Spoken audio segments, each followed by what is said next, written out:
Hello everyone, I am Manju Sharma. Welcome back to my channel.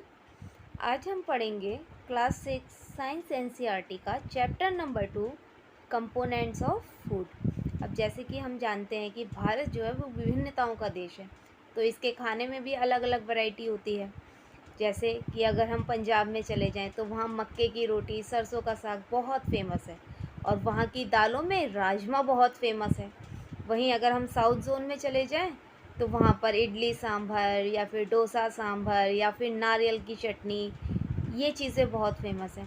तो इन सब food item को बनाने के लिए हम अलग अलग इंग्रेडिएंट्स का यूज़ करते हैं। इन इंग्रेडिएंट्स में कुछ कंपोनेंट्स होते हैं जो कि रिक्वायर होते हैं हमारी बॉडी के लिए। उन कंपोनेंट्स को हम बोलते हैं न्यूट्रिएंट्स। अच्छा, अब हम ये देखते हैं कि न्यूट्रिएंट्स होते कौन कौन से हैं। तो जो मेन न्यूट्रिएंट्स होते हैं वो होते हैं carbohydrates, proteins, fats, dietary fibres, vitamins and water. अब हमें कैसे पता चलेगा कि जो चीज़ हम खा रहे हैं उसमें कौन सा न्यूट्रिएंट है या कौन सा न्यूट्रिएंट प्रेजेंट नहीं है, या फिर कौन सा न्यूट्रिएंट लो अमाउंट में है या हाईएस्ट अमाउंट में है। तो इस चीज़ को डिटेक्ट करने के लिए साइंटिस्ट ने अलग अलग टेस्ट बनाए। जैसे कि कार्बोहाइड्रेट को डिटेक्ट करने के लिए साइंटिस्ट ने प्रिपेयर किया आयोडीन टेस्ट। इसमें क्या करते हैं, जैसे कि हमें लगता है कि हाँ किसी फूड आइटम में स्टार्च हो सकता है, तो हम उसकी स्मॉल क्वांटिटी ले लेते हैं। उस पर हम क्या करते हैं, 2 to 3 drops of dilute iodine डालते हैं। अगर ये इंग्रेडिएंट या फिर जो फूड आइटम है वो ब्लू या ब्लैक कलर में चेंज हो जाता है, तो उससे हमें पता चल जाता है कि इसमें स्टार्च या फिर कार्बोहाइड्रेट प्रेजेंट है। इसके लिए एग्जाम्पल के तौर पे हम लेते हैं आलू। आलू को पहले हम छील लेते हैं या पील कर लेते हैं, तो और इसमें फिर हम क्या करते हैं, 2 to 3 drops of dilute iodine डालते हैं, तो ये ब्लू या ब्लैक कलर में चेंज हो जाता है, जिससे कि हम ये पता लगा पाते हैं कि आलू में स्टार्च या फिर कार्बोहाइड्रेट प्रेजेंट है। अब ये तो हो गया कार्बोहाइड्रेट के लिए। नेक्स्ट हमारा न्यूट्रिएंट क्या था, प्रोटीन।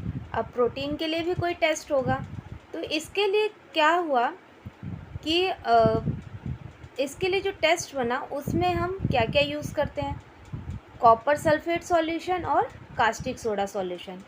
अब इसको क्या करेंगे, हम वही करेंगे, small quantity of food item लेंगे, उस पर 2 drops of copper sulphate solution डालेंगे और 10 drops of caustic soda solution डालेंगे। अगर ये वायलेट कलर में चेंज हो जाता है तो हमें पता चलता है कि हाँ इसमें प्रोटीन प्रेजेंट है। जैसे एग्जाम्पल के तौर पे हम ले लेते हैं किसी भी दाल का पानी, तो उस पानी में अगर हम 2 ड्रॉप्स ऑफ कॉपर सल्फेट डालेंगे और 10 ड्रॉप्स ऑफ कास्टिक सोडा डालेंगे तो वो वायलेट कलर में चेंज हो जाएगा।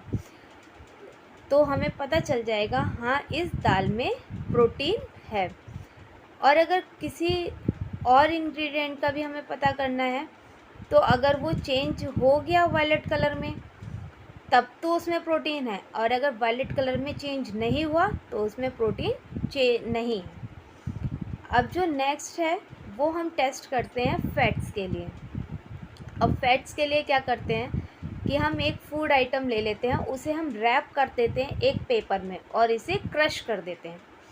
अब हम क्या करते हैं, हम इसे अब उस पेपर को हम खोलेंगे और ऑब्ज़र्व करेंगे क्या उसमें कोई ऑयली पैच है या ऑयली धब्बा है। अगर उसमें धब्बे होंगे किसी ऑयल के, तब हमें पता चल जाएगा कि हाँ उसमें फैट है, जैसे कि इस इमेज में है।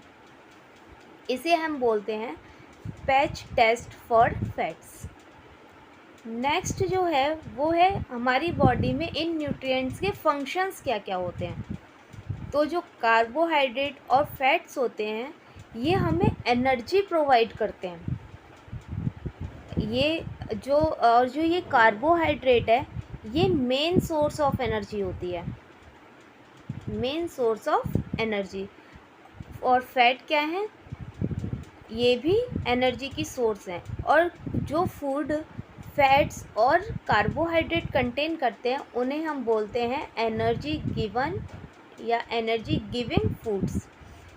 अब हमें प्रोटीन की ज़रूरत क्यों होती है? प्रोटीन्स हमारी ग्रोथ के लिए ज़रूरी होते हैं। और किस लिए ज़रूरी होते हैं? हमारी बॉडी में रिपेयरिंग के लिए ज़रूरी होते हैं।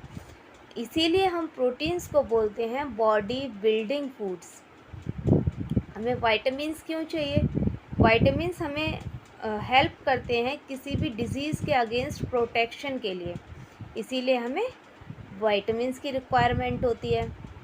नेक्स्ट है मिनरल्स। मिनरल्स हमें क्यों चाहिए? मिनरल्स हमें इसलिए चाहिए ताकि हमारी बॉडी की प्रॉपर ग्रोथ हो पाए और हम मेंटेन कर पाएँ एक गुड हेल्थ, और ये हमें बहुत ही कम अमाउंट में चाहिए होते हैं। डाइटरी फाइबर्स क्या करते हैं? ये हमें रिड देते हैं अनडाइजेस्टेड फूड से, और वाटर हमें हेल्प करता है हमारी बॉडी में न्यूट्रिएंट अब्जॉर्ब करने के लिए।